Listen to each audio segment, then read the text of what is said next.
Mon travail me prend trop de temps. Tu pars tôt le matin, tu rentres tard le soir, tu travailles même peut-être le week-end et c'est comme ça toutes les semaines. Mais en fait, ta vie de famille, dans tout ça, on en fait quoi? Dans cette vidéo, je te donne enfin 3 vraies solutions pour enfin consacrer plus de temps à tes enfants, à ton couple, à tes amis, à toi-même, à ton chien, à tes chevaux, à ton raton laveur.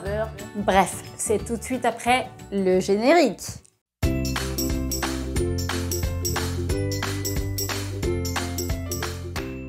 Si ton travail te prend trop de temps, ça sert à rien de persister à vouloir gagner un peu de temps par-ci, par-là le soir, parce qu'en fait, le vrai problème, c'est que actuellement, tu consacres trop de temps à ton travail dans une journée par rapport aux autres activités.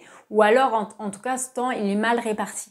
Donc, en fait, il faut s'attaquer au vrai problème et pour ça, je te donne mes 3 solutions. Et on attaque tout de suite avec la première solution, c'est de changer de travail. Tu te plains que tu ne vois pas assez tes enfants ou que tes horaires de travail sont incompatibles avec ta vie de famille? Bah, moi, je te propose en fait de changer de travail, tout simplement. Alors, je sais bien que c'est plus facile à dire qu'à faire, hein, clairement, mais si tu veux que les choses changent, eh ben, va falloir sortir de ta zone de confort. Donc après, si tu aimes bien ton métier actuel, bah, tu peux peut-être essayer de voir avec ton boss s'il n'y a pas moyen d'arranger tes horaires. Sinon, bah, va falloir que tu postules, on va dire, dans le même type de poste dans une autre entreprise. Et si tu n'es pas spécialement attaché à ton métier, bah, tu peux toujours te reconvertir professionnellement. Deuxième solution, si ton travail te prend trop de temps, c'est de travailler à mi-temps. Donc là, pareil, bah, parle-en à ton patron. S'il accepte de te réduire ton temps de travail, bah, pour le coup, c'est génial.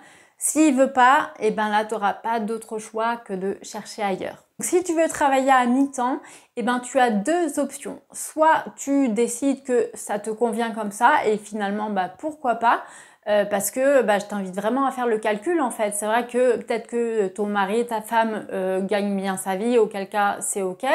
Après, c'est vrai que si tu enlèves les frais liés à la garderie, au centre aéré, à la cantine, à la nounou ou je ne sais quoi, peut-être parfois tu peux même avoir des aides, bah finalement l'un dans l'autre, c'est peut-être ok, c'est à toi de voir.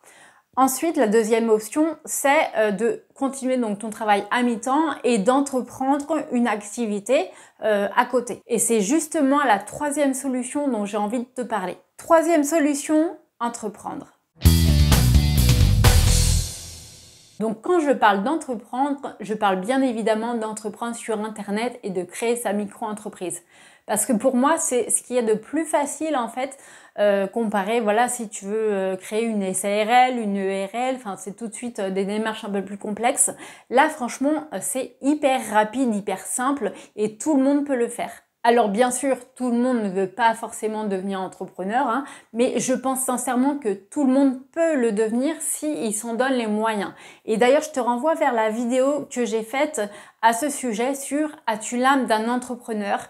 qui est juste ici. Et d'ailleurs, pour l'anecdote personnelle, moi, ça fait 5 ans que je suis à mon compte et en fait, j'avais jamais vraiment pensé à devenir entrepreneur. Enfin, c'était pas un rêve ou je ne sais quoi.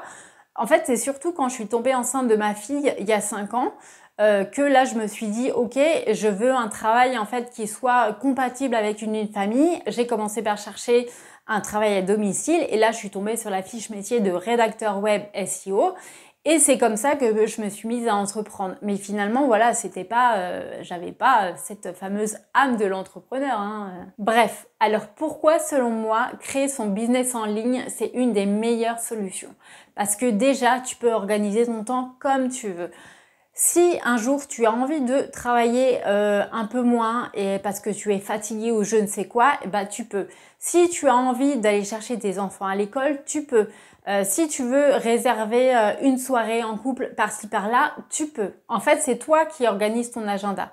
Deuxièmement, c'est toi qui choisis tes clients et qui fixes tes tarifs. Donc tu peux très bien en fait avoir un taux horaire hyper intéressant et même en enlevant les charges d'ailleurs. Et au final, comme ça te permet de travailler moins et de gagner plus. Donc c'est hyper rentable. Troisièmement, parce que tu peux te créer des revenus passifs. Donc en gros, tu crées un produit une fois, Tu mets en route la machine avec une bonne stratégie marketing et ensuite les ventes, elles tombent en automatique. Ce qui fait que ton argent, il n'est pas lié directement au temps passé. Donc après, entreprendre, je l'ai mis en troisième solution, mais c'est vrai que ça peut venir aussi en complément des deux autres. Tu vois, tu peux très bien décider de changer de métier et de te reconvertir dans l'entrepreneuriat, ou tu peux aussi garder un mi-temps salarié. Et le temps qui te reste, tu peux entreprendre, donc soit avec des missions de freelance ou tout autre business en ligne. Donc avant de conclure cette vidéo, j'aimerais quand même te mettre en garde sur un piège dans lequel il ne faut pas tomber si jamais tu décides d'entreprendre. Parce que clairement, il faut être réaliste, créer son business en ligne, ça demande de l'investissement et du temps. Donc c'est logique qu'il va falloir faire quelques sacrifices, surtout dans les débuts. Et c'est vrai qu'il y a beaucoup de gens en fait qui pensent que créer son business en ligne, c'est l'Eldorado, c'est génial. Sauf que parfois, on se retrouve à bosser beaucoup plus que si on était salarié. Et le pire, c'est qu'on s'en rend même pas compte parce que comme on adore ce qu'on fait, et du coup, on n'a pas cette impression de travailler, sauf qu'à côté, les autres, ils le voient. Et la deuxième chose, c'est que du coup, comme tu es à ton compte et que tu choisis tes horaires, tu peux très facilement tomber dans le schéma « Oh là c'est bon, j'ai du temps, je peux aller chercher mes enfants un peu plus tôt aujourd'hui ou je peux aller sortir avec des amis, etc. etc. » Et du coup, ton temps de travail, il se retrouve vraiment réduit. Donc attention justement à bien trouver ce juste milieu. Et c'est pour ça que si tu n'es pas encore abonné, je t'invite vraiment à le faire parce que justement sur toute ma chaîne, je te donne en fait plein de conseils pour réussir dans l'entrepreneuriat et éviter tous les pièges justement que les jeunes entrepreneurs peuvent rencontrer. Donc si l'idée d'entreprendre sur internet t'intéresse, je t'invite à regarder la vidéo que tu vois juste ici sur les 19 idées de business rentable en 2023, plus le gros danger qui est important à connaître. Voilà, en tout cas, je te souhaite une bonne journée, une bonne soirée. N'oublie pas le petit like et moi je te dis à bientôt. Ciao!